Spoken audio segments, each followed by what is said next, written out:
Hello everyone and welcome to the webinar CTSO TSMO Roundtable Webinar, Best Practices for TSMO Training Programs at all levels of the workforce. My name is Nilu Parvinashiani and I'll be helping with the facilitation of today's webinar.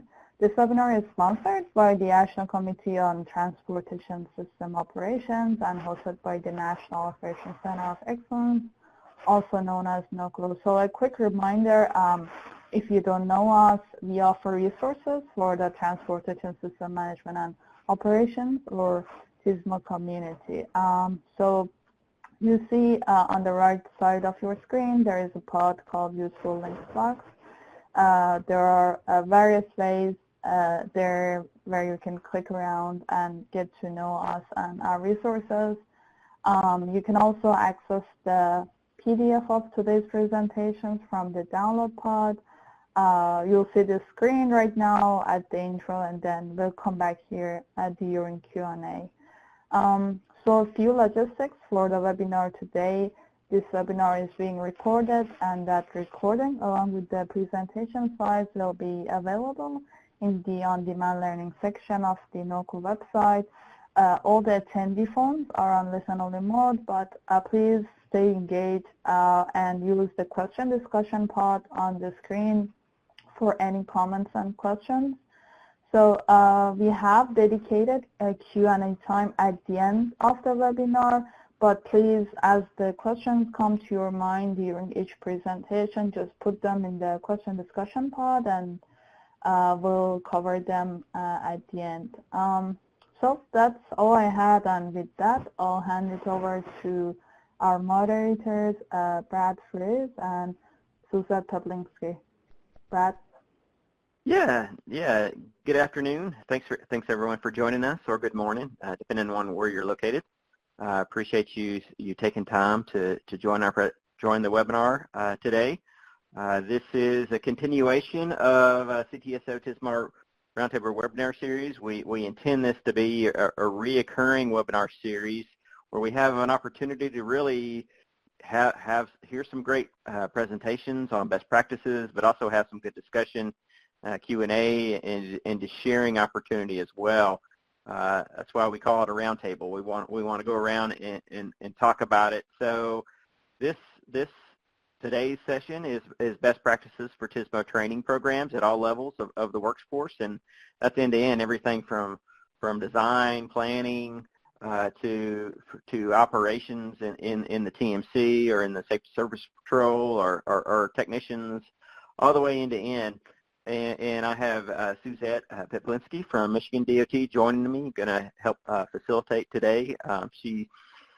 She's with us here today, and this is just a short introduction. So I'm giving you a little bit of background over the overview and history. So this series really was helped stimulated through the ASTO Subcommittee on Operations, which is of the Committee on Transportation Systems Operations.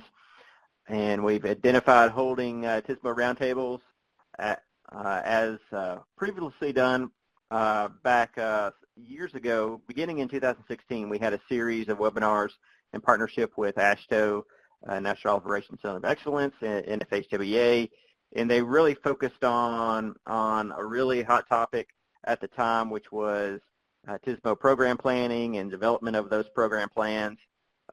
So those are very, very good webinars and very useful for the practice. And we might at times have more webinars focused on that, but the general concept is to keep the roundtable format going and use CTSO to collect needs for these webinars and move forward and just keep having a good discussion about it. So this just shows you the previous webinars that I discussed back. We had one back in 2016. These are, and then again in December 2017 and 18, and these were all focused on the TSMO planning efforts. You can actually go back and click those links.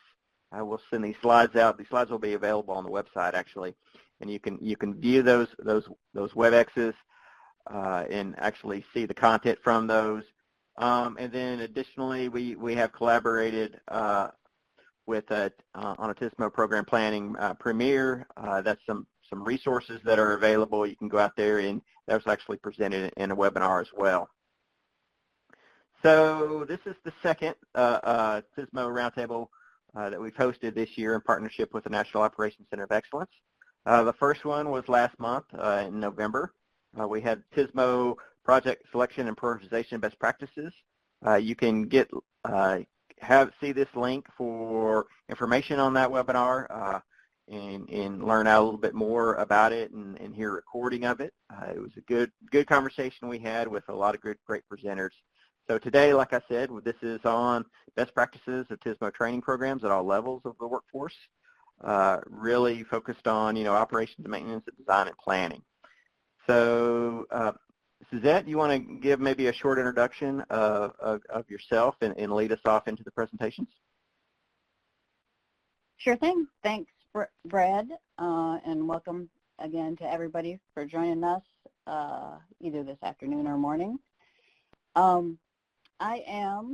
My name is Suzette Poplinski, and I am the Traffic Safety and Operations Engineer for Michigan DOT in the Grand Region, which covers beautiful West Michigan.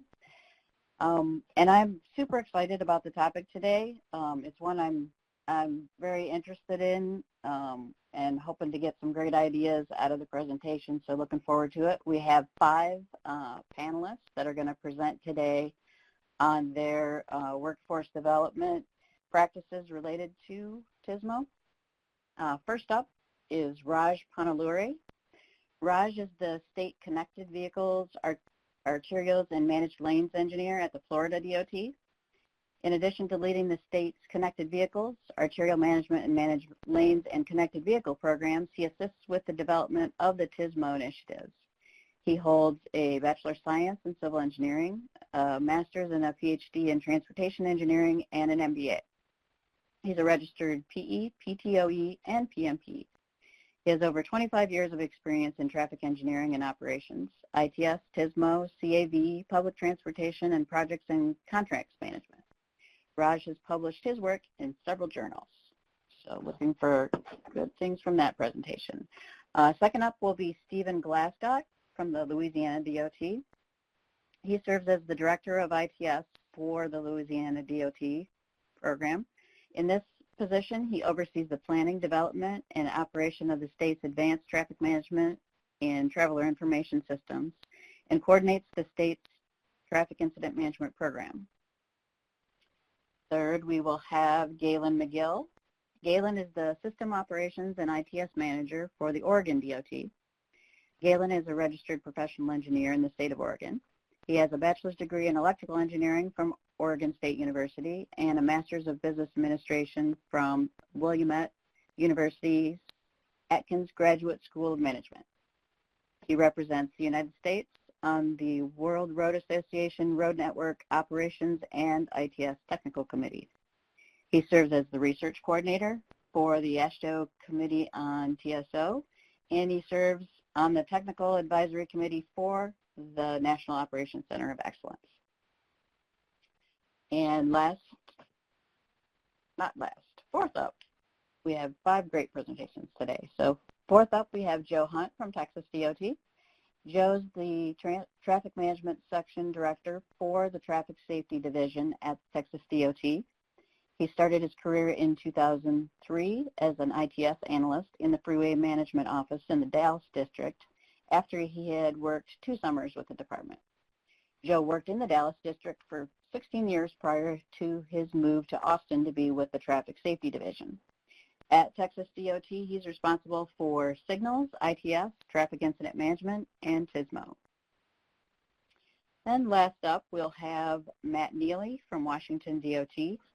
Matt was raised in Salt Lake City, Utah, and he moved with his family in 2000 to Olympia, Washington, where he went to work for Washington DOT. While working for WSDOT, he has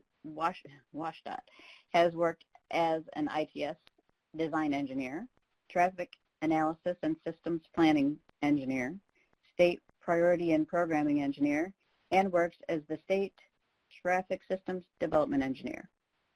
Matt has worked for Washington DOT for 20 years. In his current role, he oversees commercial vehicle systems, major electrical, TSMO, and ITS. He attended the University of Utah, where he studied civil engineering and received his Bachelor of Science. After moving from Utah, he attended St. Martin's University, where he received his master's degree in civil engineering. Matt has worked as a civil engineer for nearly 25 years. So lots of great experience from our presenters today, and like I said, looking forward to getting some great ideas about the workforce development efforts that they've made in the TSMO area.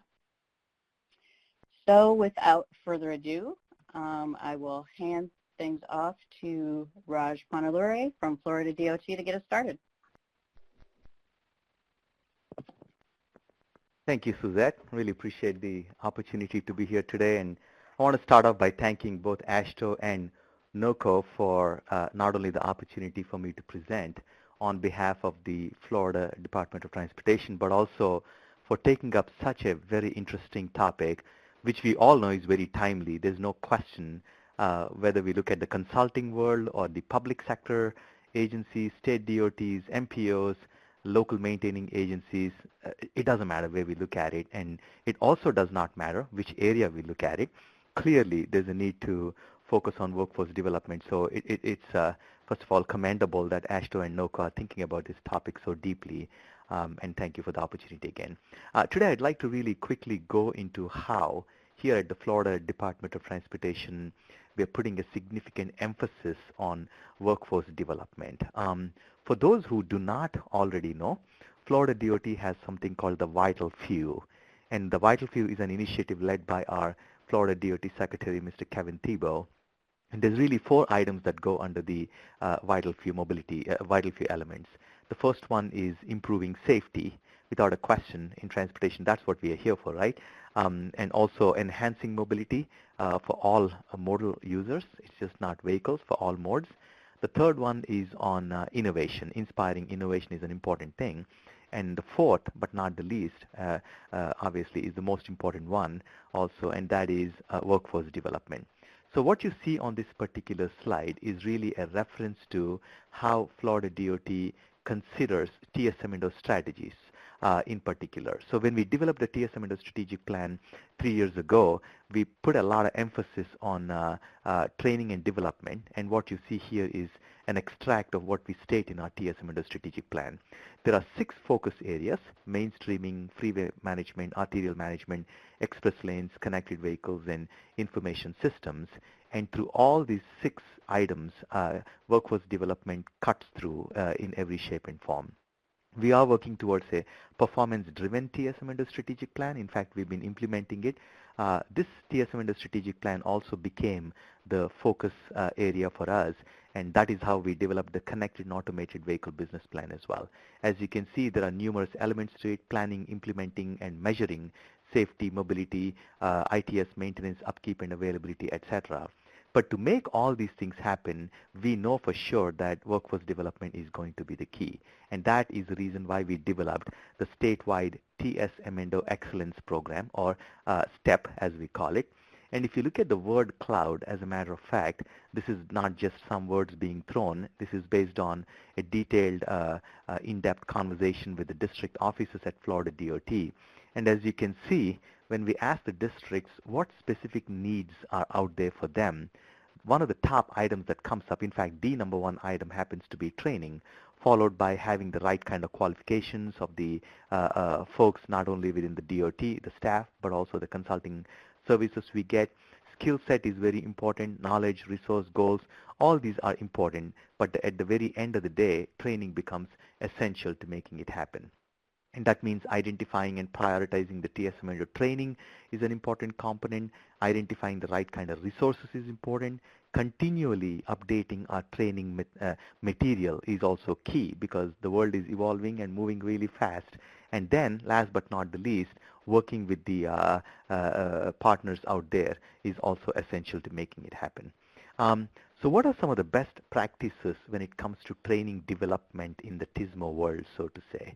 Identifying champions. I mean, we all know how important it is to have champions for major initiatives. So at every particular entity, whether it is the district level or the local agency level, we feel that identifying the right kind of champions who could help lead this initiative is going to be the key.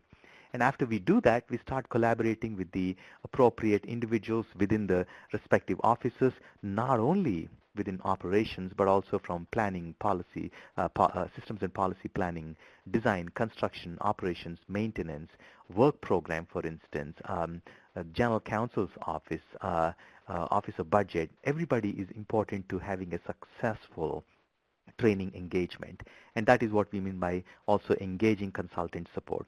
Fortunately, here at Florida DOT, we've been getting great support from our leadership to engage consultant team members to work with us. So consultant support is always taken full advantage of, if I may say that, which includes not only developing the content, but also preparing it in a very presentable manner. That said, the institutional knowledge which state DOTs, for example, bring is going to be the key when we develop this training material. And of course, that should be followed by preparing the training material, and especially if you're going to get into the computer-based training, then obviously audiovisual capabilities, etc. We create the right kind of feedback after the first draft, then we circulate them, and we finalize the training, and we do the beta version of it. In other words, we conduct it on a few individuals, get the responses, and then update the material and upgrade the information so that it is presentable to the larger audience. Obviously, the entry level versus mid-level versus senior level staff who should get the training is also important to recognize how this needs to be implemented at the very end of the day. When it comes to the training that is developed to date, I have to tell you that this list is not comprehensive. We added a few more. We are adding a few more as a matter of fact.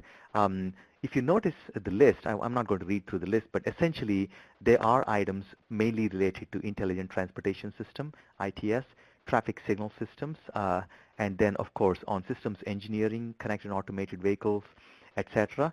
And when you see all these trainings, the underpinning item is that there is a need to bring in construction, engineering, and inspection type of professionals, the contractors, into the fold. So we focus on training that goes well beyond the traditional how do I do my work every day, as well as how do I inspect the work being done by the contractors and the consultants who are working with us. We've been very successful in delivering these trainings, and I have to tell you, the amount of response, the quality of response we get is significant, with a lot of follow-through and requested to take up more items. In terms of partnerships, and I'll try to capture some of these quickly before I'm up with time. In terms of partnerships, as you can see, we have a significant amount of partnership engagement happening. Here at the Florida DOT, we have a very strong TSM&O leadership team, which includes 2 of the 3 assistant secretaries of the Florida DOT. We also have 4 district secretaries out of the 8, and then we have 4 directors of operations and transportation development leads from our districts, along with all the ITS and TSM&O and traffic engineering staff who attend the leadership team meetings. That is supported by the TSM&O task team comprising the division heads, traffic engineering, construction, design, operations, maintenance, work program, general counsel. So they all are a part of the TSM&O task team. The Statewide Arterial Management Program, or the STAMP, which I lead also, by the way, has a very strong group of professionals from our district offices. We look at traffic signal systems. We look at active arterial management. We look at adaptive signal control technologies. We look at automated traffic signal performance measures. We look at the roadside units, onboard units, security credential management system, all those things. In other words, STAMP group becomes the funnel into the connected and automated vehicle working group, and then the ITS working group as well.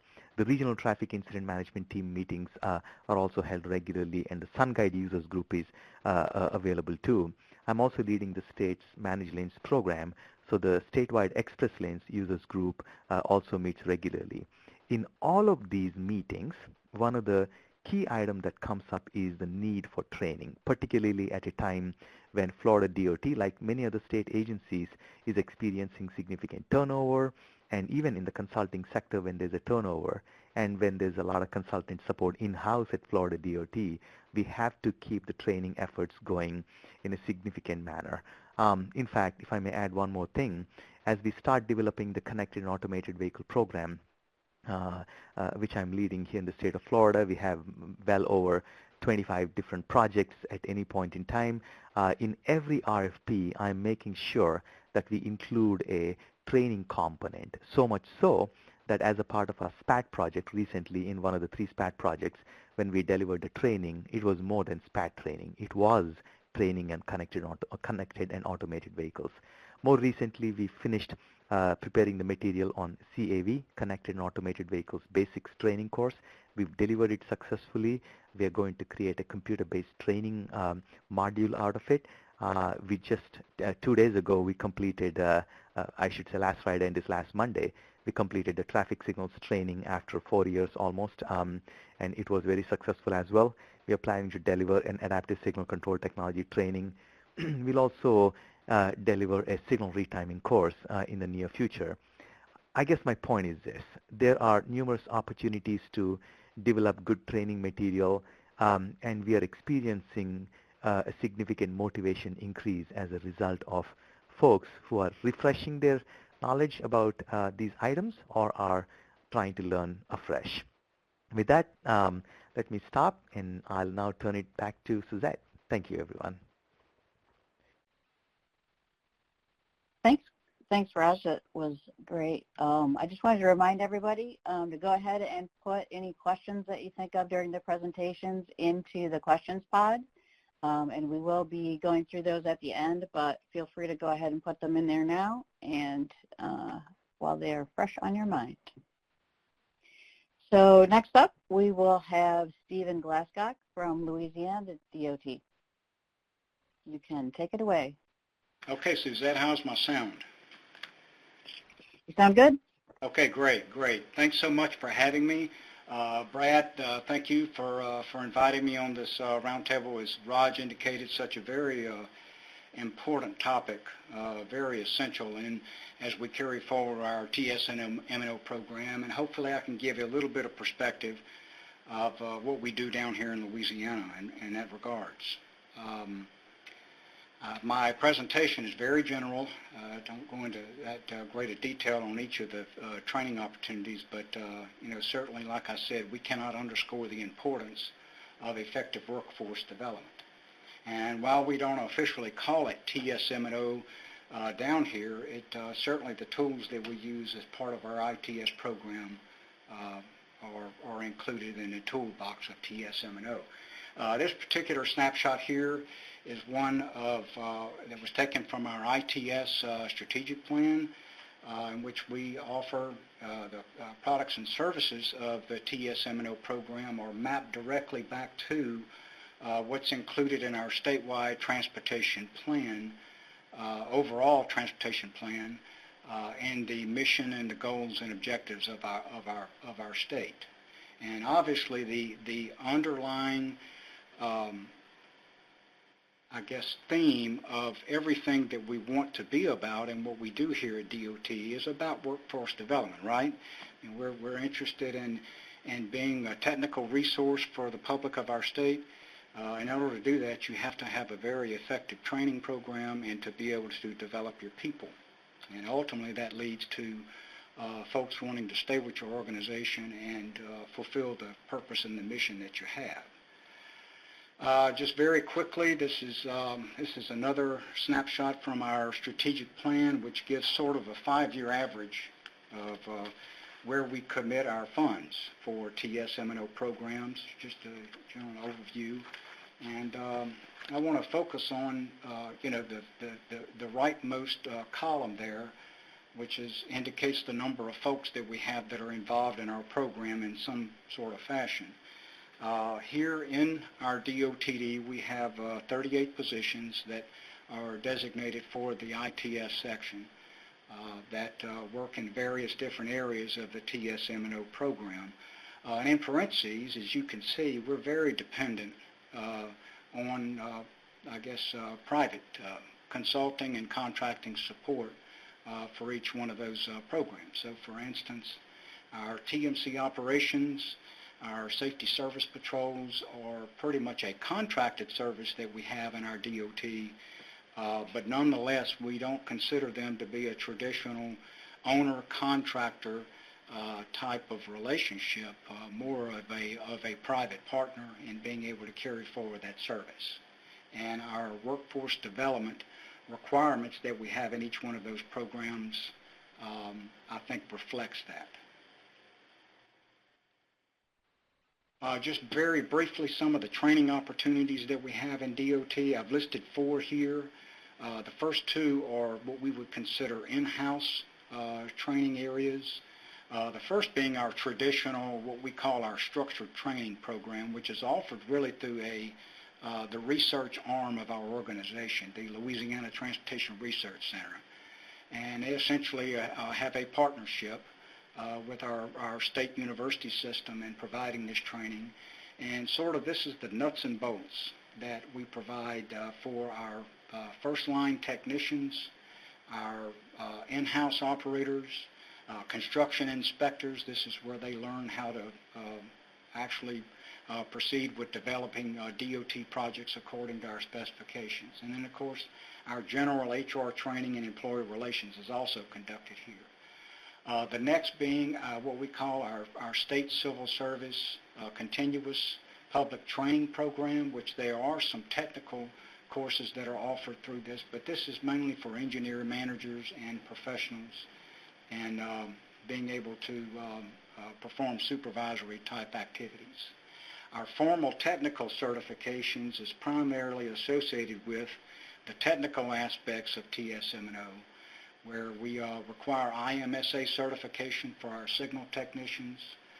We've also participated in the Operations Academy. We require FEMA Transportation Incident Management training for all of our Safety Service Patrol operators, and any specialized training like for network support, certainly our Cisco certifications, and any type of computer-based training that would be required is done out of this area. And then lastly, I think most of us are familiar with the national organizations, which there are some technical training opportunities offered through AASHTO and TRB and all of the different national organizations. I list here some workforce challenges and really would like to hear more from our panel on what I consider are, to be our biggest challenges, and I would imagine that they can relate. I've listed 5 of these here. Certainly the complexity of TSM&O is not just the broad range of tools that we have, but certainly there are niche areas within TSM&O that are very complex and requires advanced workforce development. Innovation, being able to replace outmoded technology. Along with innovation comes the requirement that we train our workforce to be able to manage, operate, and maintain those innovations. Expansion of our system is something that's happening really on a continual basis here, and with the expansion comes the responsibility that we have in the ITS section to take on the challenges, and certainly requires a continuous development of our folks. Competition in the marketplace. Obviously, we see this having a higher impact with our newer employees that I guess perhaps would be attracted to the private sector, and less so with our senior employees. Which leads me to the last challenge, which is succession. We all have to deal with folks retiring and leaving, and certainly there's an institutional knowledge there that we have that we're required to have an adequate transfer to our newer employees to continue the services that we have. So, in short, what have we learned with TSM&O? I can tell you, being from Louisiana, as many of our other southern states, we don't lack in the real-world examples and situations of putting operators and our technicians in order to acquire on-the-job training. I mean, we know that events can range large and small. They can vary in durations, and no event is the same. Employees, what we find, can be personally affected, especially if we're dealing with a major event like a hurricane, where you will lose systems, you will lose traffic management centers, they become inoperable, and not only do we require our folks to be able to manage systems from across the state, but also to cross-train our employees that perhaps maybe an operator would be required to go attend to a service patrol vehicle. And so what can we do as an agency is obviously be flexible with our plans and our solutions, not just train our personnel, but really develop our workflows that will lead ultimately to longevity and to effectively deliver our TSM&O program. And obviously build partnerships not only with the private sector but other areas of our program that are supported outside of our agency. So with that, I will turn it back to Suzette. All right, thank you, Stephen. Next up on our agenda is Galen McGill from Oregon DOT to share their experiences. Thanks, Suzette, and I think I want to echo what both Stephen and Raj has said. This is such a critical topic for us. And I've taken a little bit different approach with my presentation in the sense that we do have a broader TSMO workforce development as one of the priority items that we have in our TSMO program plan. But I'm going to focus a little more specifically on a couple current items, the stuff that we're addressing right now because it's become particularly critical for us. So I won't be giving quite the full breadth of discussion around TSMO development work. I'll talk specifically about some parts of it that I think sometimes don't get as much attention when we have this TSMO workforce development discussion. And first part is talking about some technician training. So we have a group in my program called Traffic System Services Unit. Their functions include everywhere from equipment testing, signal inspection work, signal training. In fact, we do signal training statewide and actually for some local agencies in that respect. They're say second tier support for signals. We have district electricians that do the primary frontline support, but they're kind of signal specialists that come in and support, do construction support, that sort of thing. On the ITS side, our ITS technicians really are frontline support, and you get to see for the level of staffing that we have statewide. This is kind of a statewide, and that's supplemented with some district level electrician folks, but these staff are distributed across the state and provide direct support for ITS equipment. So the other part of Oregon's situation here is that we have some complexity with hiring, and Steve was raising the succession planning part. We've had the luxury of having, particularly on the ITS side, our technicians kind of grow with the program. And I've had, of those 14 ITS technicians, which kind of half of them retiring or retired recently, all of them had 20 plus years experience that had a chance to grow with the program as the equipment and systems have gotten more complex, learn as we go. And we found it hard to replace these people. One, in Oregon, we have law requires them to have an electrical license, at least a limited maintenance electrician license. So the challenge with that is that the apprenticeship program to the electrical license really isn't focused on IT technologies, networking, electronics, etc. It's very focused on electrician type work, National Electrical Code, that sort of thing. So if we hire somebody with a license, likely don't have the skill sets we're looking for from a system or electronics perspective. If we hire somebody that has those skills, then we have a challenging process of getting them through an electrical apprenticeship program. But in any case, on both sides, we're hiring people into a much more complex environment today. And so expecting people to just kind of on the job learn as they go isn't a very efficient process.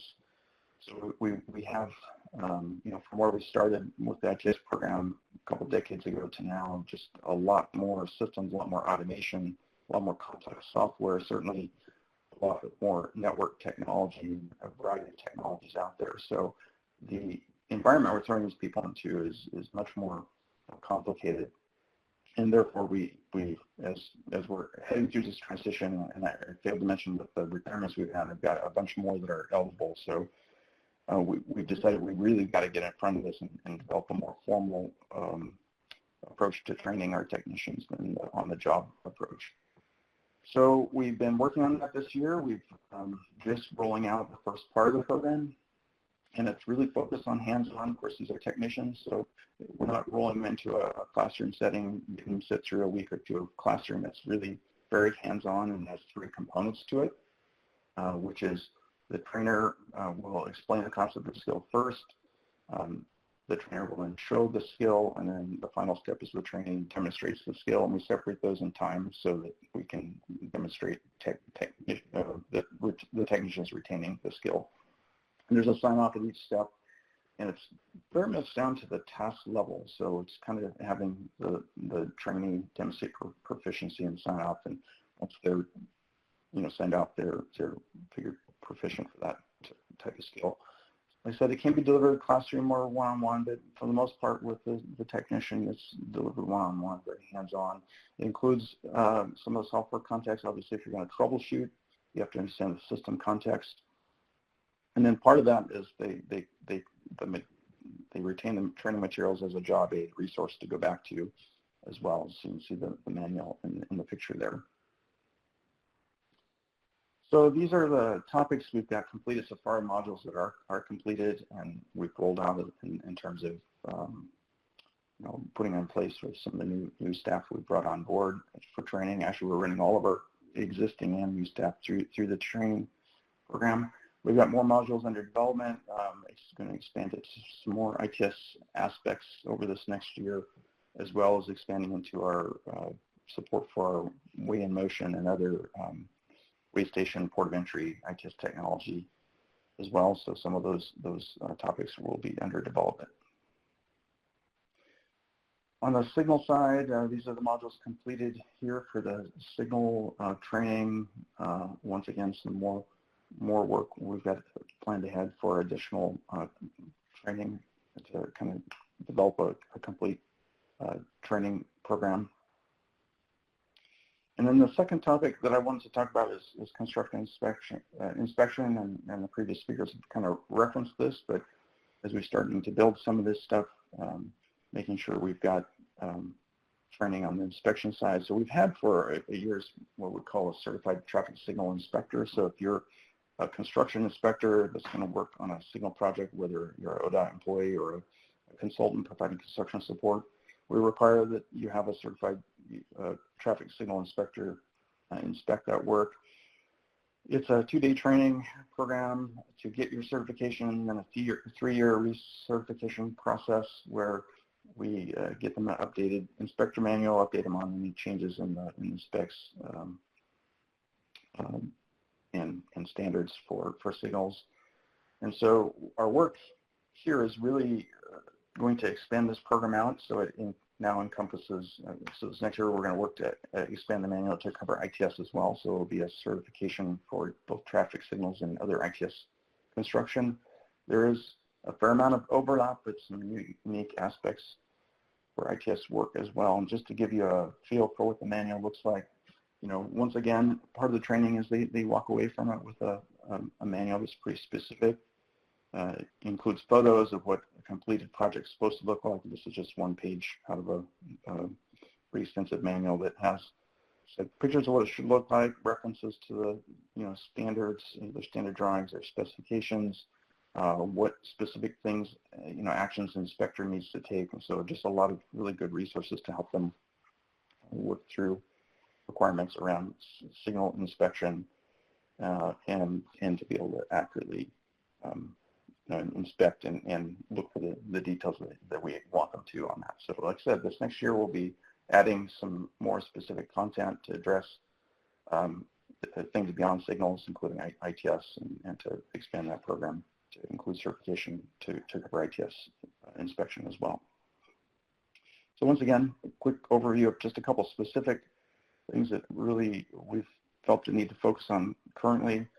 Not that we don't feel the need more broadly in the TSMO program and have other training efforts, but I just want to share some more specific details on these two efforts that we had underway. So I'll turn it back to Suzette. Thanks, Galen. Yeah, I know in Michigan that's a big focus that we have right now too. We've had a lot of turnover in our technical staff, especially like our field technical staff, and so definitely an area of interest. And I may need to take a look at your training book there. Could be interesting. Next up, we have Joe Hunt from Texas DOT. Yes, thank you, Suzette. Great. All right. So I want to appreciate. I first off want to say thank you for the invite. It's great to be a part of this panel. I'm really looking forward to the discussion at the end and hearing what all the other states are doing. We're still kind of in the early stages of what we're designing for our curriculum for our employees going forward and what that looks like really. So I always like to go just into why before I go into the specifics of what our strategy is going forward. But basically, the big push that I know that everybody here on the call is going through right now is trying to shift the focus from the conventional DOT way of thinking to one that views the transportation operations as a system and making sure that we get performance-based practical design out of this and that we're creative in how we go about doing that. We outline the processes that best push us forward in that direction. So overall, we want to make sure that we're maintaining our system. This goes with signals, ITS, and then, of course, with our future CV training that we'll be having. Why is it so big? Just because every year we lose 8.8 billion hours, 54 hours lost per commuter per year. That's actually higher in Texas with Austin, Dallas, and Houston, of course, being some of our worst spots in the state. And so these are huge, huge issues that we have, and a lot of them are not even targeted without using TSMO. So if we just focus on bottlenecks and do things the way we've always done it in the conventional DOT way, we're really ignoring all the room for improvement that we have and how we're going to get to where we want to be when it comes to efficiency and safety. And of course, in Texas, I put this slide in every presentation that I do. It's part of the mission that we have within TxDOT, and especially within our division. We were actually originally Transportation Operations Division, and we were changed to the Traffic Safety Division. In Texas, we have about 1 in 10 fatalities that the nation has. So we have 10 people killed per day on average in Texas, and our last deathless day was November 7th in 2000.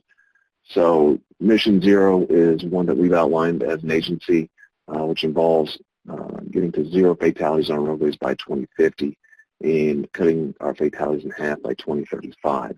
We're not going to get there by doing it the way we always have done it, so that's why we're doing these new steps that we have.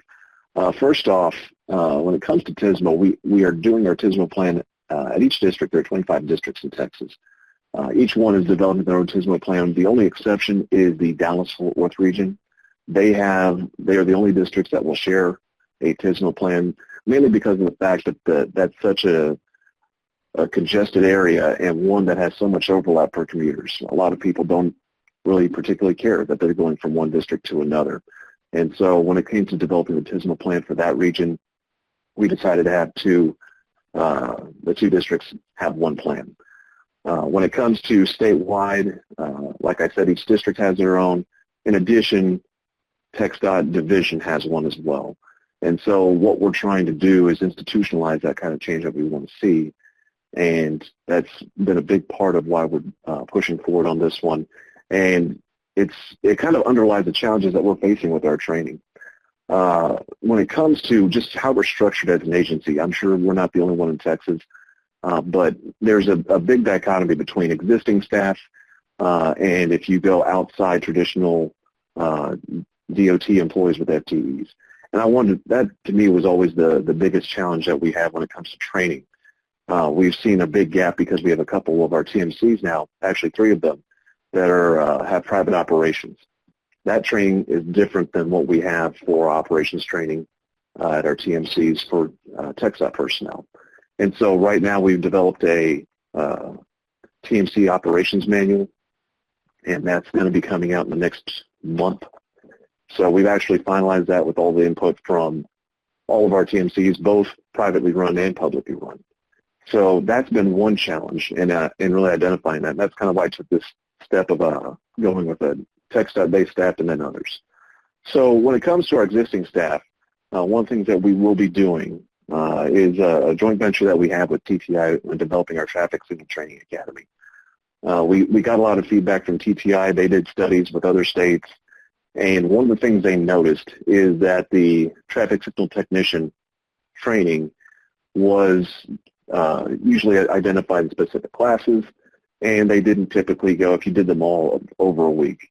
So what we developed, or we are currently developing with them, is a traffic signal training academy that's multi-week. We're looking at probably 3 weeks worth of on-site training at the TTI Realist campus. And if you haven't been there, it's a huge facility. The area that we'll be using is both lab-based and field-based. And the benefit of that facility is that it's actually an old runway. So you can do signal work from minor work being done to complete reconstruction and testing that and developing your work plan around that, and do it in such a safe environment that there's no risk of being exposed to danger when it comes to public traffic being out there.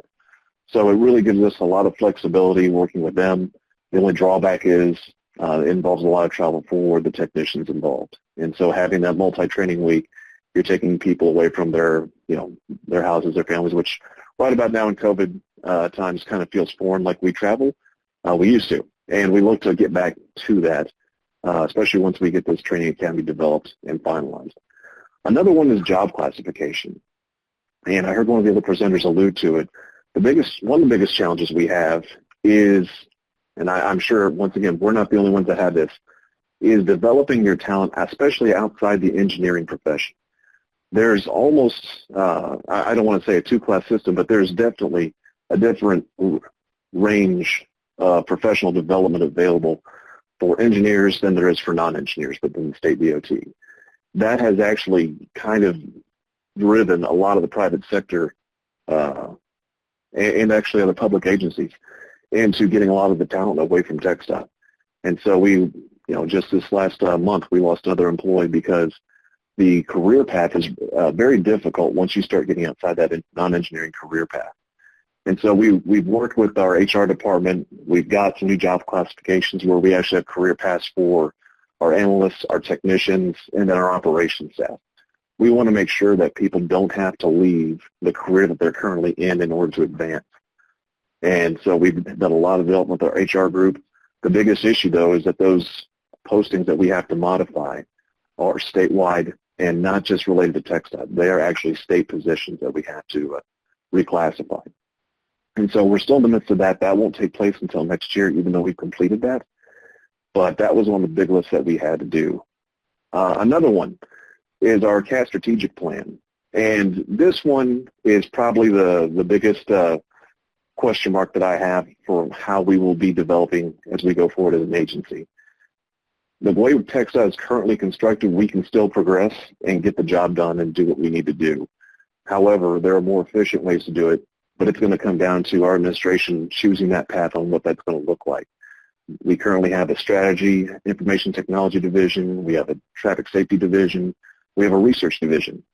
All these different divisions have to work with each other in order to push forward new technologies that we want to try as an agency.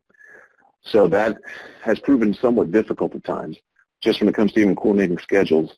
We've done a very good job over the last 2 years, I would say, of busting our silos. It's been a big push within our agency to do that.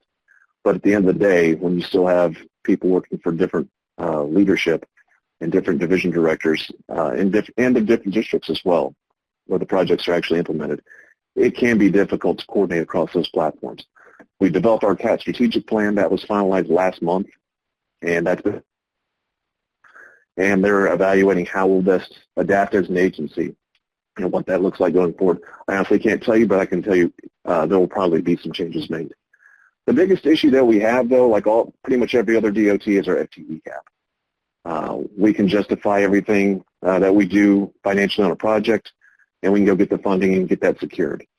If we want to have another multi-million-dollar project pushed out the door and it meets all the criteria and increases our safety, the safety scores and our HSIP ratings are great, then that project will move forward. When it comes to justifying another FTE, that's a whole other story. And so that's one of the biggest issues of what's holding us back and why we're looking at some other options.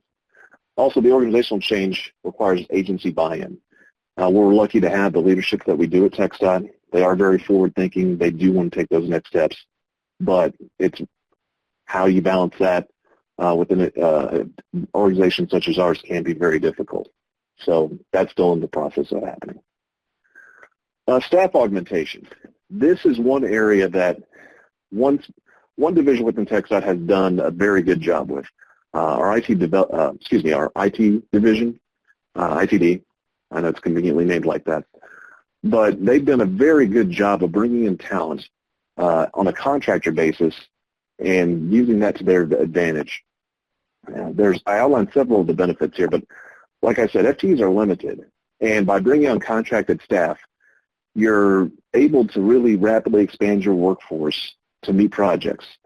And we've seen this used at TMCs, and that's why a lot of them have been, several of them have been privatized. Typically, we're limited to about 15 to 20 FTEs at one of our TMCs that does 24/7 operations. So when you're talking in an area that has over 3 million people, trying to manage a rush hour when there's snow and ice and someone has called in sick and you're down to one person in operations, your analyst to go out and repair items in the field is down to one because someone's out, then you're really hamstrung. So we've done staffing analysis, we've looked at this, and it's something that we'll be evaluating as we go forward, but a lot of our TMCs have gone this route, and they've gone from 15 to 20 to 25 to 30 when it comes to their TMC staffs. It's allowed them to bring on a lot more staff and address the issues. They have more performance-based standards when they do this, and that's one of the items that we're looking at statewide. It's also more flexible with bringing on non-engineering personnel. Engineering side has done this for years with our with our PEPS group, and the biggest issue, though, is the way ITD has done it, is that they've actually had entire teams, and it allows them to go forward and staff up to rapidly address projects as they come online. So that is one really good function of this. Another one is if you leverage this with reorganization like they have, that also helps guarantee success of the project and with leadership. Finally, one of the biggest issues that we've had as a DOT, and I'm sure at your DOT as well or your agency, is that the flexibility with compensation is expanded when it's a contractor. You are no longer faced with the conventional pay scale that you have for a state DOT employee when they're brought on contracted. So that's actually been used to help keep staff on that would normally otherwise depart for greener pastures just because they can make more as a consultant. When you can go about it this way, it really does help keep your staff engaged. Finally, the limitations with it, it's the dedicated funding sources that are required. And normally that's a bump in the road. But as we saw with our transportation funding and COVID in 2020, that's been much more than a bump. So we'll see how the rest of the year progresses and what that looks like for some of these divisions that have really pioneered this development and gone about this route of staff augmentation. But it's something that we've had a lot of our budget cut back when it comes to professional services. So that funding source issue, while it's only one limitation that I denoted, it's a big one. So with that, I'll go to the next slide, and I believe we're completed here. So thank you. Great, thanks, Joe. Next up, and last but not least, is Matt Neely from Washington DOT.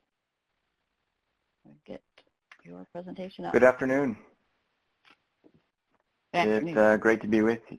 It's great to be with you, and I appreciate the opportunity to participate on this panel and to be able to hear from those who've gone in front of me.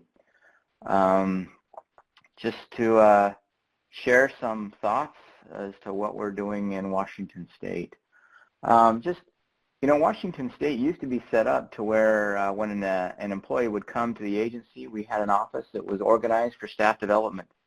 And their purpose was to create a detailed training matrix so you knew exactly what the courses were that you needed to take, and those courses were laid out for you over the period of a year or two. As people have retired and budgets have been reduced, staff development was eliminated, and it's become, since about 2007 when our staff development office went away, it became the responsibility of the employee to figure out what training they needed or to try to make use of online training courses. And so it's left us with a lot of gaps within our agency in terms of providing training.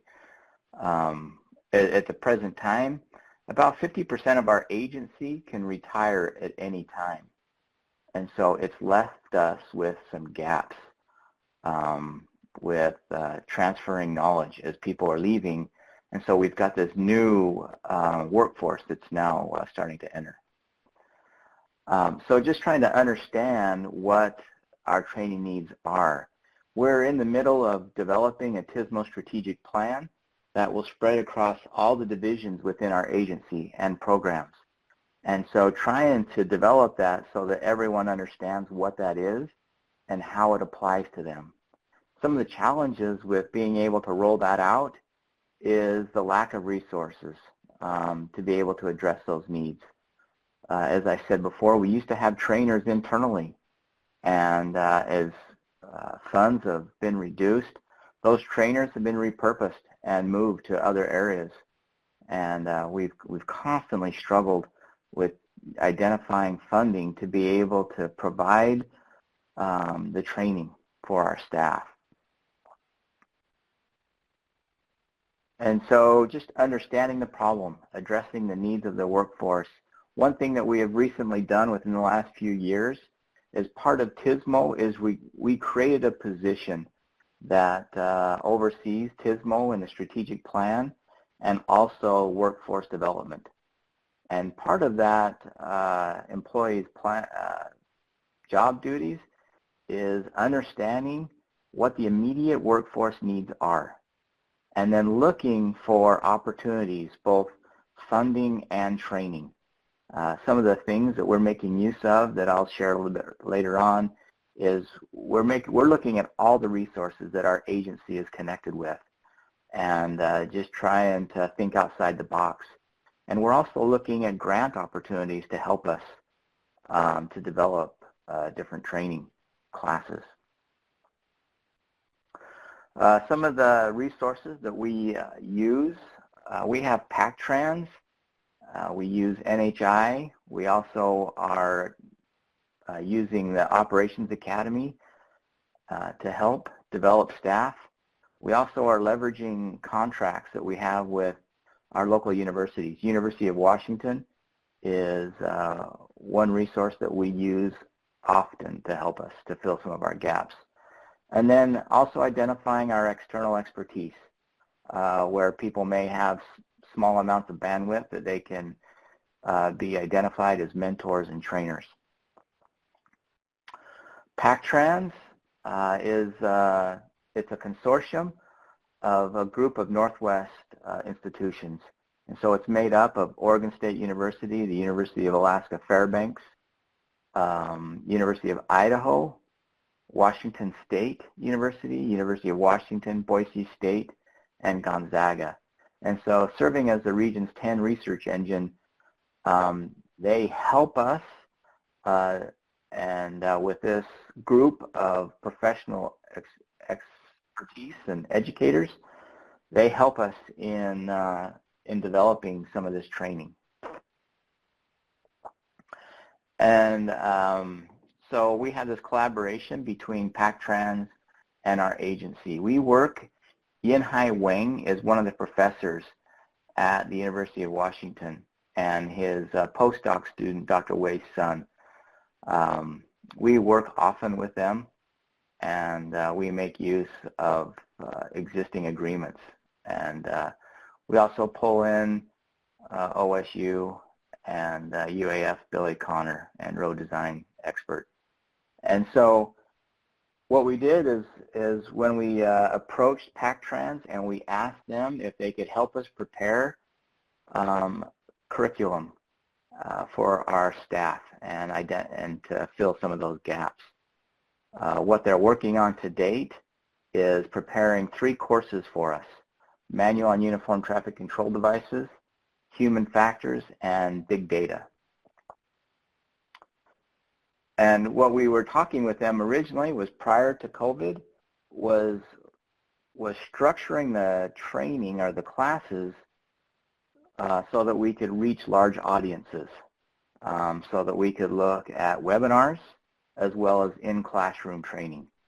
Now, because of COVID, I think it's primarily shifted to webinars or recorded lectures that we can post online so that we can then make it available to our workforce.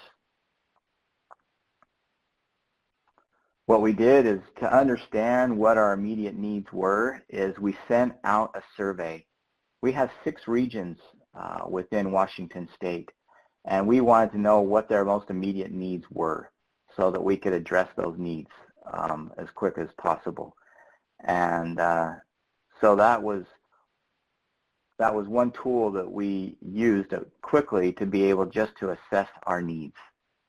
And just to give you some information, METCD, since we have such a young staff, a lot of new people coming in right out of college, these are some of the tools that they don't have experience with. So just to provide that to them. And then we also identified subject matter experts. When we started developing our courses like METCD, we wanted to identify who we could use internally that could review the content, as well as to be available during training to answer questions or to provide future support. And so this has been helpful for us.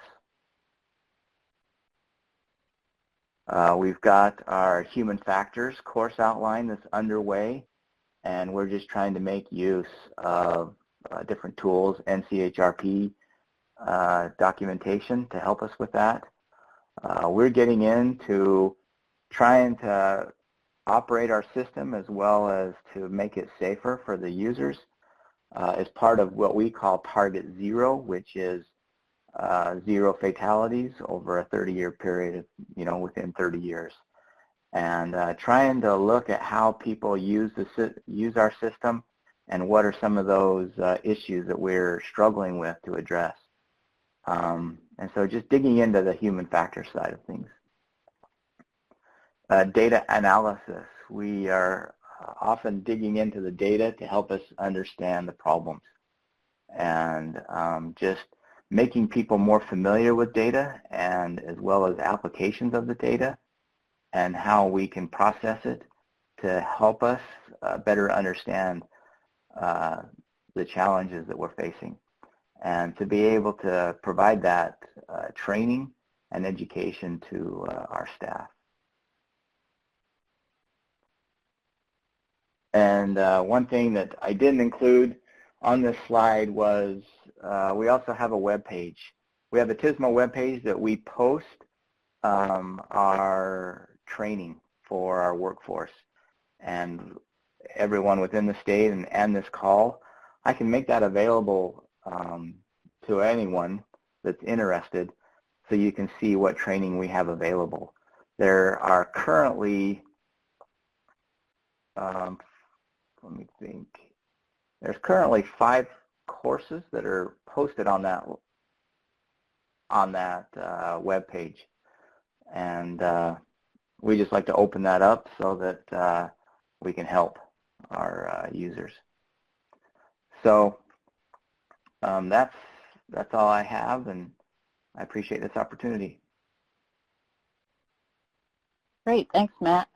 Maybe if you have that, you could post the website in the chat pod, the question pod there, and then everybody can see it if you're willing to share. Sure. Alrighty, well, we have a few questions in the chat pod. We're going to move into our Q&A part of the discussion. If anyone has any, please post them in there, and we'll start. You can either post one that's for any one of the panelists, or if there's somebody specifically that you have a question, please indicate that as well. I guess we will start with a few of them.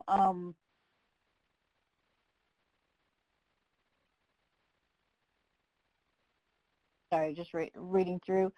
I guess going back to Raj, could you talk a little bit more in detail about your CV training and who at your agency do you target the CV training for? Sure, Suzette. Yeah, thank you. Great question. So the connected automated vehicle training is definitely aimed at the Florida DOT staff primarily. Having said that, the consultants who are providing in-house support here at the Florida Department of Transportation, they too were offered the opportunity to attend, and I know that many of them have.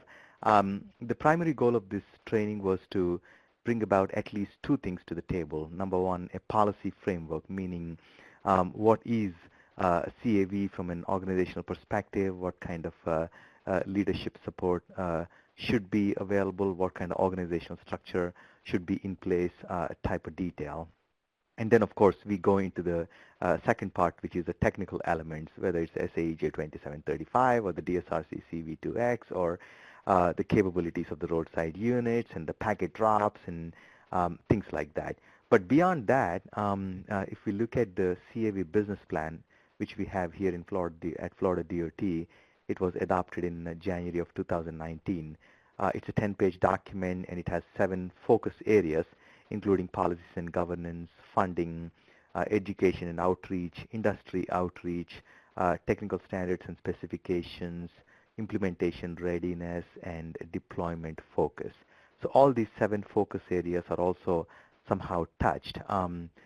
We also get into a very high-level perspective on how to develop a CAV program and things of that type. So yeah, I mean, we've learned a lot of lessons based on the first tranche of training we've done, 2 weeks or 4 weeks ago, and we are going to continue developing it further. But to the question itself, it started off as though this would be for DOT staff, but many consultant colleagues attended. In fact, university faculty and students attended as well. So it's quite comprehensive. Back to you, Suzanne. Thanks, Raj. That was my question. I have one short follow-up. So is this, sure, did you mean this to be for all practitioners levels or technician level or more design planning level? Great question, Brad. Definitely, it cuts across all levels, all areas, but again, that means we don't get into opening a roadside unit or what goes into a roadside unit like a hardware security module. Right. We did that as a part of our SPAT training. So yeah, it was okay, over-encompassing, including for planners, yes. Mm-hmm. Okay, thank you, Raj. Sure. Yeah. Suzette, I think the next question is yours. All right. This one, I thought about when Stephen was doing his presentation, but open, I guess, to anyone. We'll start with Stephen. Who specifically is responsible for reviewing the positions, specifically the TSMO positions in the organization and deciding what training is needed? Is it someone like a supervisor of the position, or is it like a planning level role, or like who puts that training plan together? Yeah, Suzette, I guess our process is similar to what Matt had covered in his presentation. We have a training coordinator position in each one of our sections. I guess you can call that a workforce development coordinator, and they meet with each one of our frontline program managers, and they go over the job descriptions and the specific training for each employee.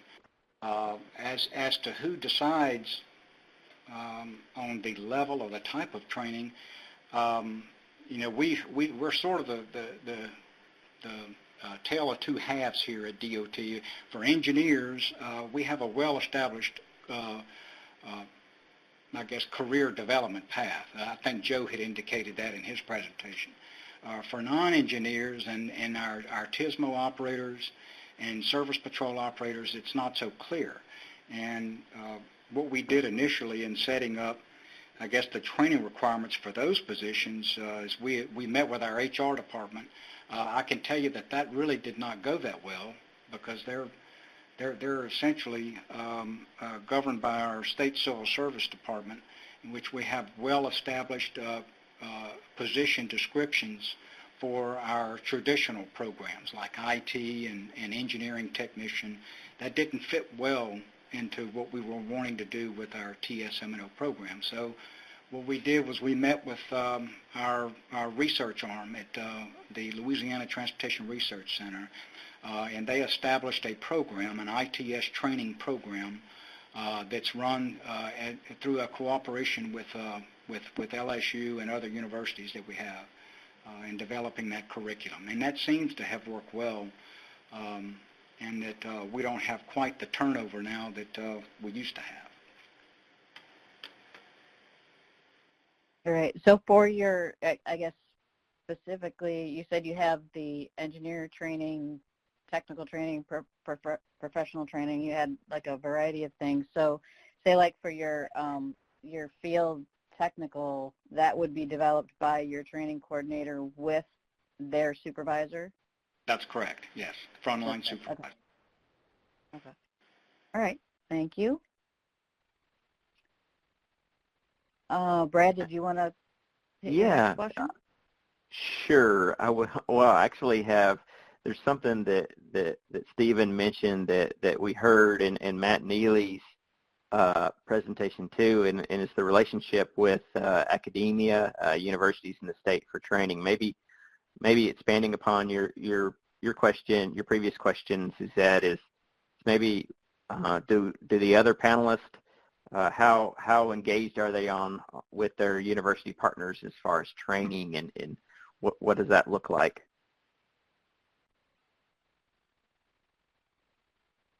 So Brad, this is Gail, and I can take a shot at that. I think similar to what Matt shared, we do take advantage of some training through the university, but it's really aimed at the professional staff, engineer, planner level stuff. That seems to be where the universities, of course, that's kind of what they do. So that aligns pretty well, and we take advantage of some training opportunities that they offer there, but they don't so much deal with when you get to the technician level type of work. That's kind of outside of their expertise, really. Right.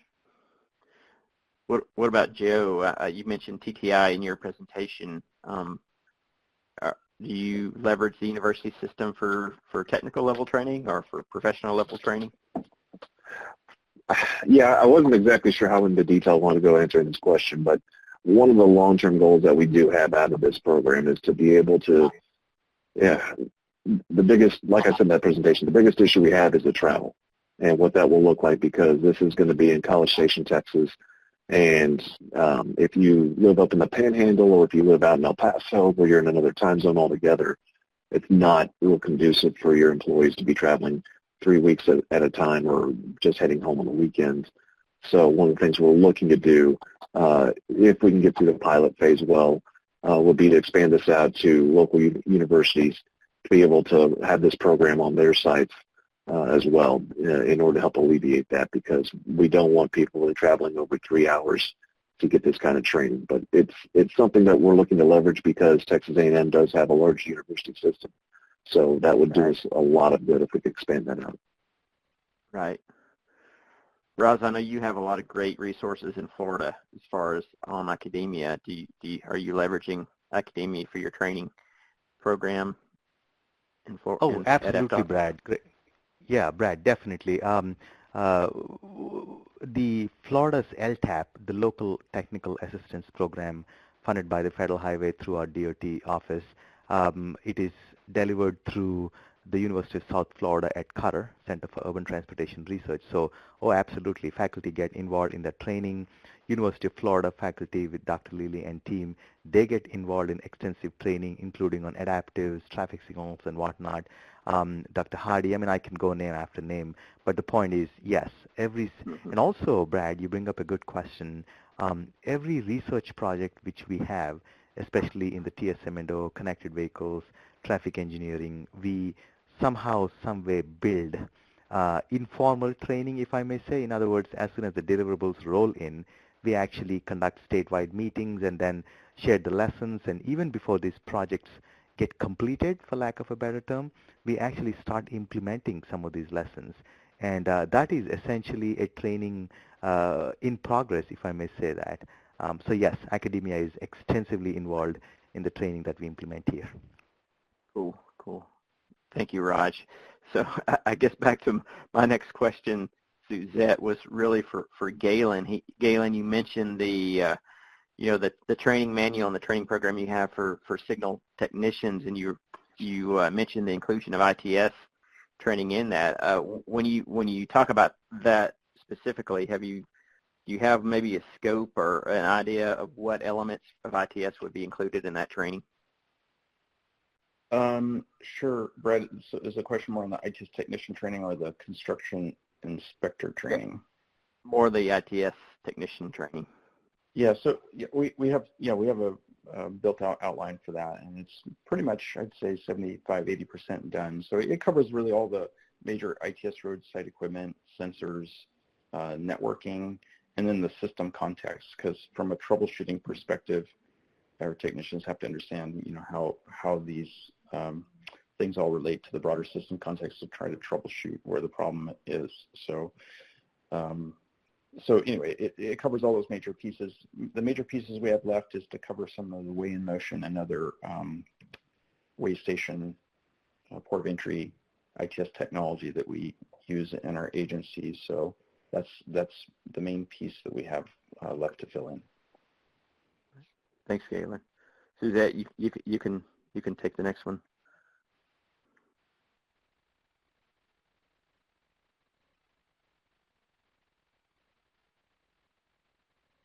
Suzette? Sorry, I was on mute. That's okay. That next one. I guess also just kind of a quicker question for Galen. Are your certified construction inspectors, are they TSMO staff that go and do the field inspection, or are they the kind of the regular road and bridge construction staff that have been trained for signals and ITS things? Yes, they're regular construction, project office staff that are trained and have a certification for signal inspection, and soon will include ITS inspection. Our technicians do support construction, but they have plenty to keep them busy without spending lots of time on the construction projects. So we needed to fill in the gap for the people that are there every day to be able to inspect and not just kind of deal with stuff at a punch list at the end of a project, that sort of thing. So yeah, they are construction inspectors that have been trained specifically for this. And I think one of the questions about outsourcing too, and so we do a fair amount of consultant construction project management, and we require them to, if they have signals and soon to be ITS work on the project, that will require them to have a certified inspector. Okay, great. One question I had for Matt. I guess this one's not posted on there yet, but we'll hit the questions that are in the chat pod first. Sorry, John. Let's see. This one's open for all panelists, I guess. As a public agency on the bleeding edge of technology, we seem to be losing a lot of our trained talent to the private sector, which promises much higher pay. Do any of you have any ideas on that end of things? I can answer from the Washington side. We are losing a lot of our signal technicians to cities because of the higher wage. And so we're working through state HR to look at their position descriptions. And what we're doing is looking at taking them out of the electrician classification and moving them into electrical classifications. In our state, if you're an electrician, you're paid higher than an electronics technician. And so we're looking at making that adjustment. And this is Raj Panluri. If I might quickly add, it is absolutely true that public agencies are unfortunately, at the receiving end of this whole thing because I was a consultant for a long time, so no offense to any consultants in that sense, because I too was one. Obviously, public agencies do such a great job of training folks that they can definitely become valuable not only to public agencies, but also to the consultant team members with whom they end up working for. And that's fine and dandy, which means public agencies need to continuously find innovative ways of keeping the tools sharp and make them happen. But I think the biggest challenges come, as was just mentioned, at the local agency level, especially the smaller traffic signal maintaining agencies where you may have one or two traffic engineers at best, or maybe two or three technicians, and under emergency circumstances when signal equipment needs to be replaced or repairs need to be conducted in an expedited manner just to bring the signals back into operation, as one example, it is easier said than done. And this is one reason why being extremely proactive in thinking about the worst case scenarios into the future and planning for them would be absolutely essential for public entities. And this is one reason why we are, as I said earlier, exploring, fully leveraging, I should say not exploring, fully leveraging the LTAP, the Local Technical Assistance Program, so that Florida DOT partners with the delivering entity, which is the University of South Florida, in preparing material. So we prepare the material on traffic signals, for instance, and we speak about it, and we talk about bicycle pedestrian safety. So areas that are of importance from the practitioner perspective are really what needs to happen in this day and hour, whether it's at the local agency level or MPOs or state entities. But to the point, it is absolutely true that state agencies are facing this challenge every day, and local entities as well. So this is Gail, and I think I can't add a whole lot to that. It is definitely a challenge, and it's hard sometimes for the public sector to compete on salary, but we can compete on other things. So one of the things that we make a pretty conscious effort about, like for outsourcing design work, we try to keep the most interesting projects internal, consult out the kind of routine stuff. Same thing on some of the technician work. We try to make sure we give people challenging, interesting work, and even for the new folks, don't just give them basic work, give them interesting projects as well, kind of distribute that out across the team. So I think the only last thing I'd say is it's the other important reason for having good training procedures, because you're going to have some level of attrition, and if you just rely upon just straight on the job, it's harder to get people up to speed faster, and I guess tie that together with succession planning, but having good strategies to figure out how you kind of deal with the fact that you will lose a certain number of people either through retirement or transition to other jobs. Yeah, and I think that goes back to the previous point that, if you are a smaller agency, it's harder to have a career path for your technical positions, especially if you only have two positions in a certain area, then it's hard to have a career path for it. There's one, I guess one in the chat pod, there's a couple questions for Raj regarding whether your FDOT CBT courses are developed in-house personnel, by in-house personnel, support contractors, or both, and whether they are delivered through a learning management system. Great question. The answer is yes and yes. We are convinced that public agencies and state entities, for example, in this case myself, I have to play a very important role in the content with respect to what needs to be developed and what material is really relevant from a public agency standpoint, or even for consultants to know about how a public agency may be thinking when it comes to these technologies and whatnot. So yes, It is just not one of those, let's cut a task work order and give it to our consultant. They'll develop and they'll deliver, and no, that's not the way it is. It is definitely a partnership engagement. We also involve our DOT staff during the content development process, during the review process, etc. So yes, our consultants do a great job of developing the material.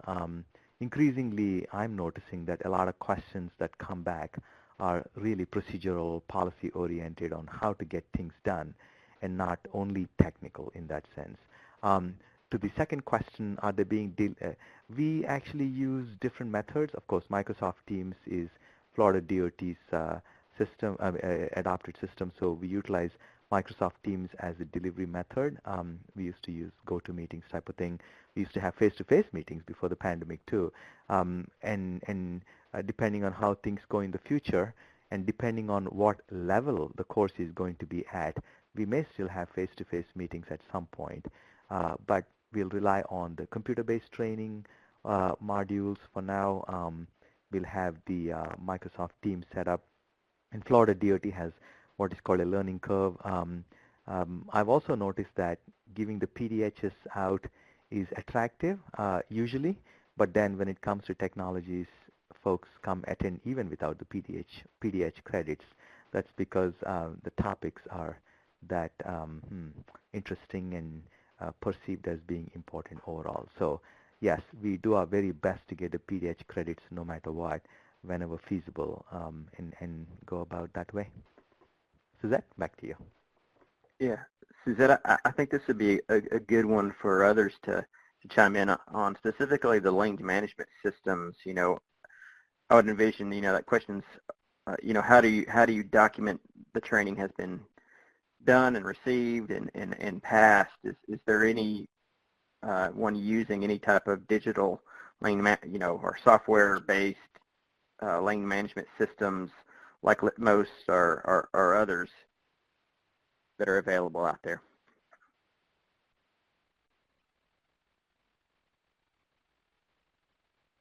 And that's open for everyone.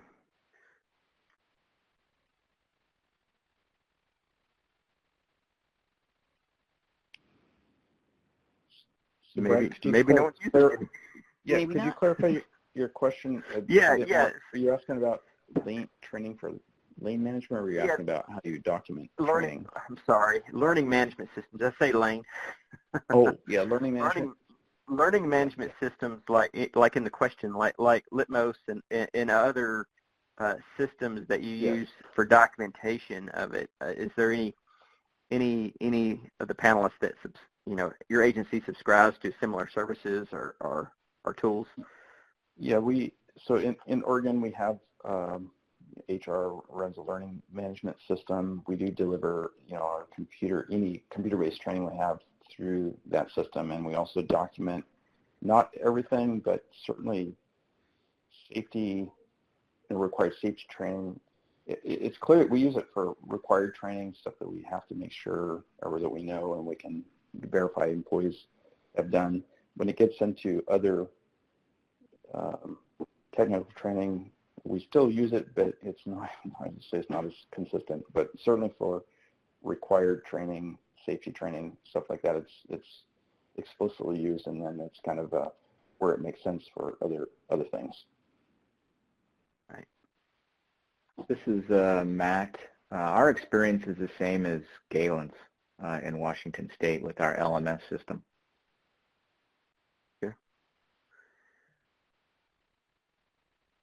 So back up, Suzette, I had a question about land mobile radio systems. At TDOT, that's part of our TSMO component is our land mobile radio system and advanced communication systems. Does anyone include any training relative to that, or for technicians or at any level of your staff? So Brad, in Oregon, that's a separate function from TSMO. We do train on radio technologies because we use, you know, Ethernet radio technology and cellular routers and things like that. But the voice part of that, land mobile radio work, we have a wireless section, and they provide services or voice services to not only maintenance and operations, but to Oregon State Police, to our construction office. So they have a broader mission, and they're a whole separate group with their own training. Right. Brad, this is Steve. We do have a land mobile radio function, that's part of our TSMO program. I guess the issue with that is it's very difficult, getting increasingly difficult to find adequate training and people that have the experience to work on those type of systems. I can tell you it's been a system that we have attempted for years to try to sunset here, and mainly because of the difficulty in being able to find folks that can work on it. Yeah, we have the same challenge, Stephen. Steve, we have, like was said earlier, we have employees that have been here, radio technician employees, 40, 50 years of experience, and there's just not a lot of younger technician level coming into that field, so it is a continuous challenge for us. Right.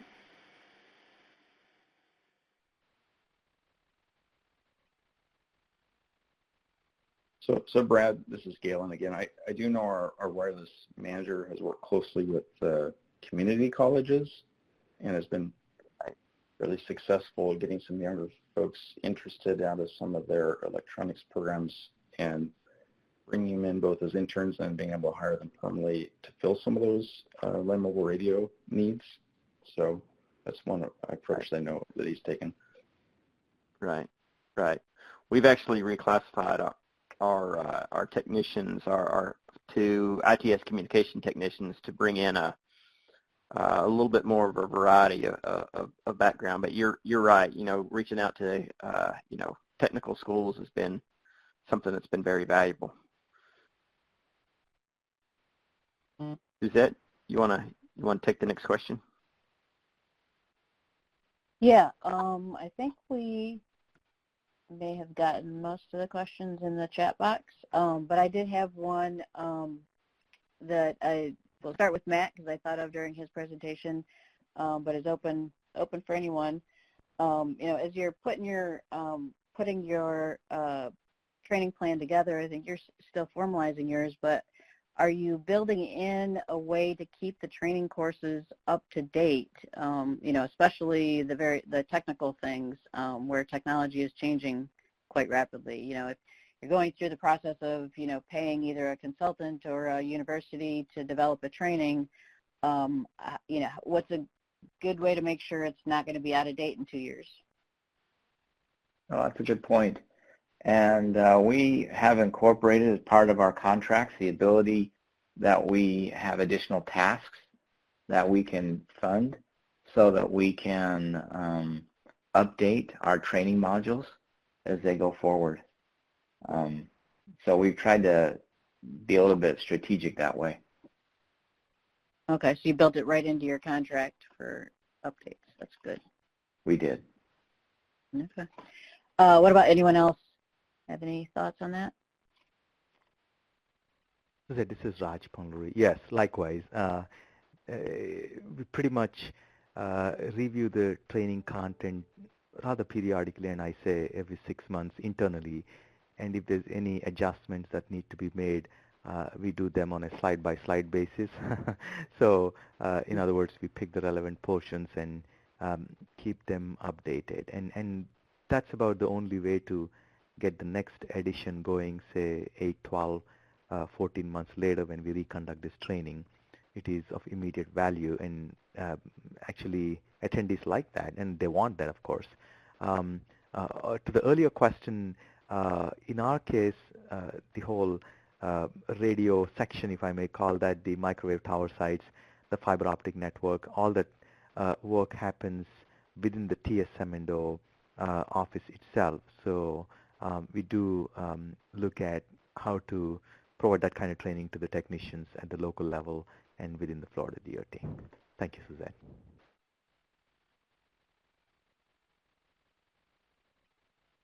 All right, I was trying to look back through. Brad, did we get all of them out of the chat box?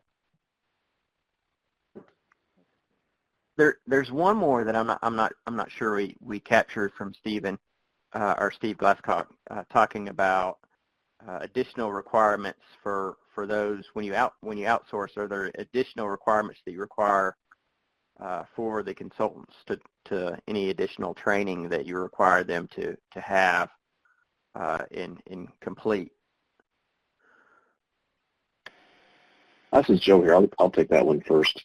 And the answer is not on training, but we do for performance metrics. And that's mainly for contract management and how we go about measuring the performance of that contract. So out of that, usually the contractors have a more rigorous training program than they do when it's a state employee. So we've seen that for both the TMC operations and for Cursor Patrol operations.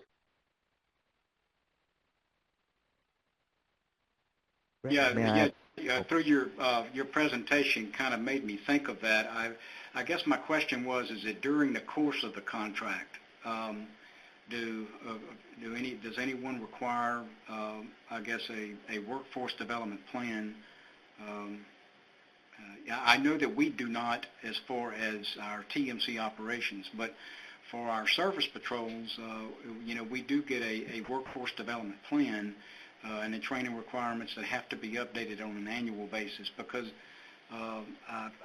their specific training in regards to emergency operations, coordination with our state police, and just incident management, requires that to be routinely updated and executed.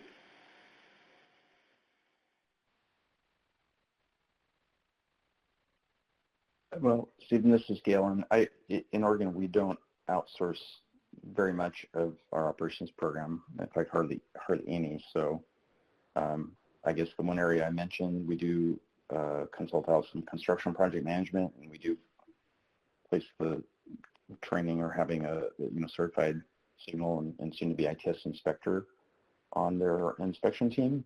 Mm-hmm. The only other place that it comes up at all is we're writing some administrative rules now for tow companies to be on our tow rotation with some requirements for their staff to receive some of the national TIM training and work zone training to be on the rotation.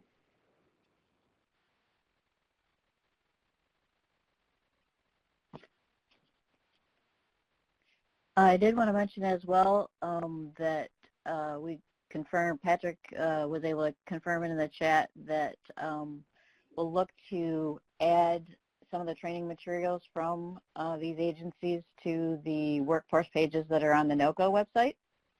So that'll be a great resource to be able to look into some of the details, the detailed level of the training materials that some of these states have developed, which should be super helpful. Does anyone in the audience have any other questions that they would like to post into the chat box?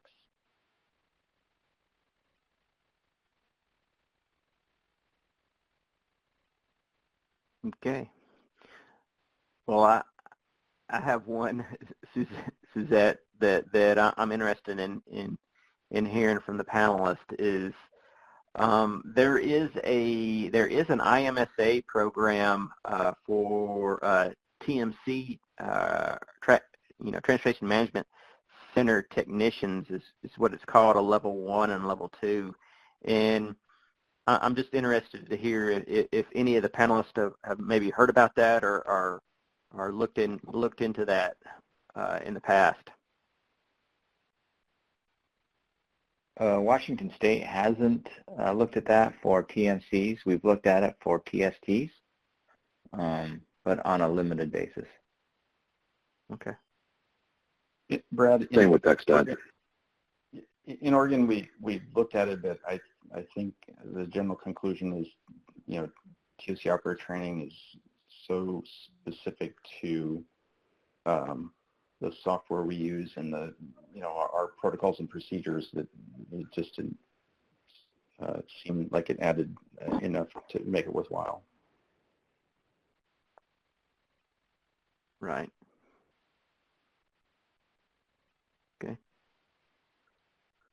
Yeah, Well, I was curious that when you posted that, because I had not heard of that IMSA had transportation center certifications. So that's interesting. I might go look at it. Yeah, they have 2 levels out there. I think what Galen you were saying, you know, I think you're right. I mean, the training is pretty high level exposure to a lot of the concepts.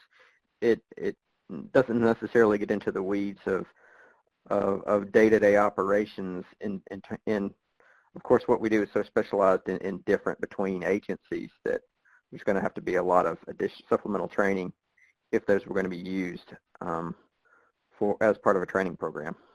But I wanted to just check the knowledge of that program. Brad, this is Stephen. I hadn't heard of the programs until you mentioned it. I guess my question is does anyone know the difference between what they offer versus say the Operations Academy for TMC training? So it is built for a TMC operator level technician, or operator coming in and I think it's focused on, there's a lot of stuff in there about background as far as understanding ITS systems and the operations and what we do. A lot of onboarding type information to catch people up to speed as far as what TMC operations and the purpose and need of it and some of the practice out there across the country. So it is, I see it as an opportunity for some onboarding and some entry level training for operators.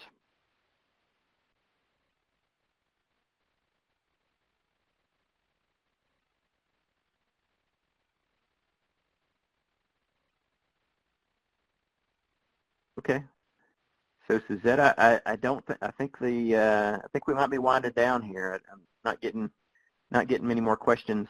And is there any questions any of the panelists have that you'd like to ask any of your peers when we have the time?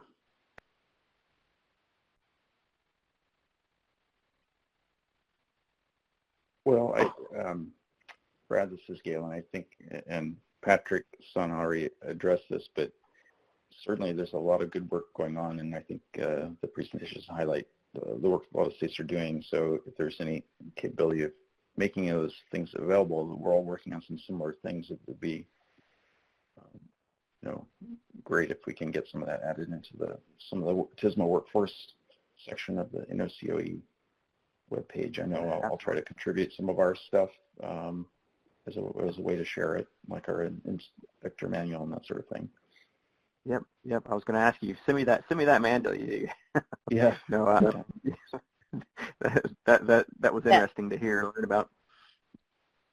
Yeah, I mean, I would say, especially in this day and age of virtual learning, like we've been forced into, but makes it so that being able to share, develop trainings across the country is definitely going to be a lot easier. All right. Well, Nilu, I think we're winding down here. Really appreciate everyone's time being involved in this panel. Thank you to the attendees who provided questions.